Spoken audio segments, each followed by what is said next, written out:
Jo, så hej alle sammen. Jeg har lige fået at vide, at vi er 50.000 mennesker på Skanderborg. Jeg gætter på, at cirka halvdelen er kvinder. Det vil sige, at vi er oppe på 50.000 bryster. Det er da fantastisk. Og endnu mere fantastisk er, at der er ikke nogen af dem, der er lige lange. Det er sgu da imponerende.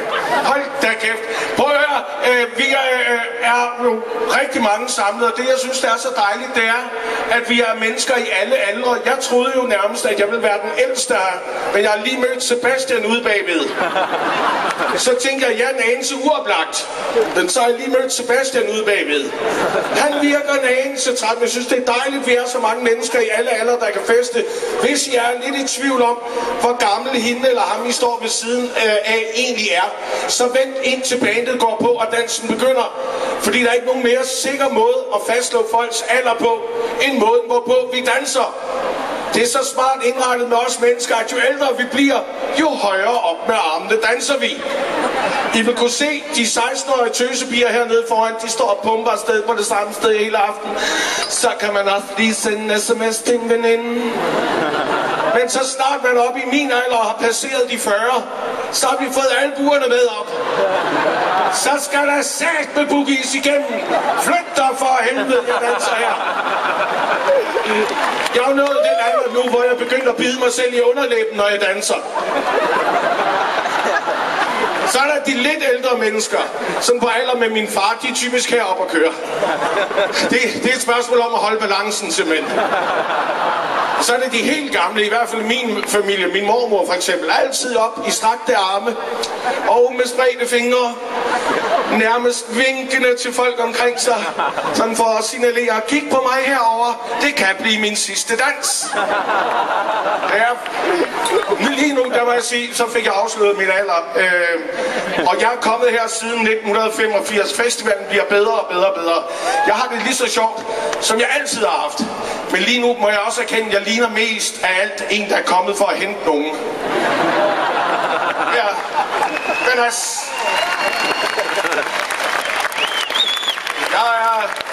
Jeg er 43 og født i 1967 til de hurtige matematiknørder. Og så tænker jeg i 67, hey, det er jo hippietiden, Summer of Love. Så er Lars sikkert blevet født i vand. Så jeg sige, nej, det var først umiddelbart efter fødslen, de prøvede at brugte mig. Jeg var et vanvittigt grimt spædbarn. Da jeg blev født, altså jeg var jo så grimt, de troede moderkagen var min tvilling. Det var grusomt. Men jeg elsker at være her, jeg synes det er fedt. En gang kom jeg fra musikken, nu kan jeg bare godt lide at gå rundt og æde mad. Og prøv at man kan jo få alt. Jeg har været rundt ved samtlige boder. Der er en tapasbod heroppe. Undskyld, jeg spørger, hvad fanden er det for noget homomad at servere til en festival? Tapas! Er vi enige om? Ved I, hvad jeg tænkte? Små, bitte mikroskopiske levninger. Så fik jeg en tallerken, så tænkte jeg, hvad fanden er det? Er det noget, jeg har bestilt? Eller er det en tallerken, der ikke er vasket op? Jeg kan sgu da ikke blive mæt af det her. Det er jo ikke kokke, der laver tapas, det er diætister. Det er ligesom for at signalere, du har ikke godt af mere end det her, dit fedapparat. Tapas, hvad fanden er det? Jeg er en voksen mand. Jeg sidder altid og venter på, når helvede kommer kødet. Altså, der må der være en hovedret eller et eller andet. Det kommer ikke. Tapas, det er et langt forspil. Er vi enige om det? Jamen, det er jo petting, bare med madvarer. Man sidder sådan og piller i tingene. Man får ikke rigtig noget ud af det, vel? Det minder sådan lidt om at være i puberteten. Man sidder egentlig bare og fingererer med det. Så går man slukket og hjem, og ens fingre lugter alligevel af tun. Ja, det er ikke charmerende. Så nej, jeg er 43, og det siger jeg, selvom der er dele af min krop, der ser ud som om betydeligt ældre end mig. Og jeg vil da gerne henlede opmærksomhed på mine testikler, som er et mærkeligt rynket arrangement. Jeg er jo nærmest Mærsk McKenny Møller dinglende mellem benene. Underligt. Men heldigvis så kan jeg se, at der er nogle af mine jævnaldrende oppe på bakken. Hej, hej. Fordi vi skal kraftedeme kunne gå over i baren. Og så hernede, der har vi drengebørnene. Hej. Hvor gamle er I, drenge? 17. Fedt. Hvordan får I råd til at være her? Arbejder I eller hvad?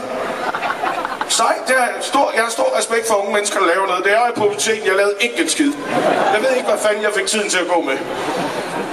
Jeg var onaneret, gætter jeg på. Gjorde jeg ikke det? Ja, kæft, jeg havde da ikke tid til et fritidsjob. Hvis jeg både skulle passe min skole og hjem og onanere, så var den dag der gået. Der var en overrække, hvor man hev og flåede sig selv i pjæverten dagligt. Til en plakat alene i køkken, det kan jeg da huske. Hold så kæft.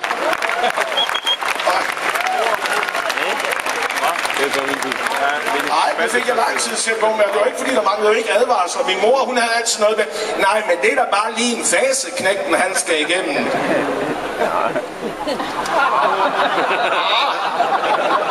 Altså ikke med mindre, men med en fase mener en 3-4 årtier. Så det der. Ej, det er bare lige en fase, knægten han skal igennem. Så holder han op med det svineri. Jeg ved ikke, hvornår fanden vi mænd holder op med det svineri. Jo, måske hvis vi får amputeret begge arme. Men må ikke vi finder en løsning, det tror jeg, vi gør. Der er vi meget innovative på det område. Vi skal nok finde på noget.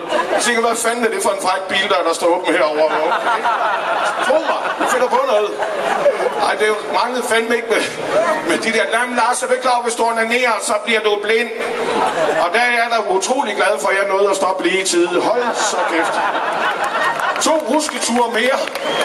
Og jeg havde sgu aldrig lavet reklamer for synoptik, det kan jeg godt lukke for. Det vanvittige er den måde, som mandlige krop ændrer sig på. Fordi i takt med, at vi mænd vi bliver ældre og ældre, så bliver vores ører større og større. Men vores penis bliver mindre og mindre.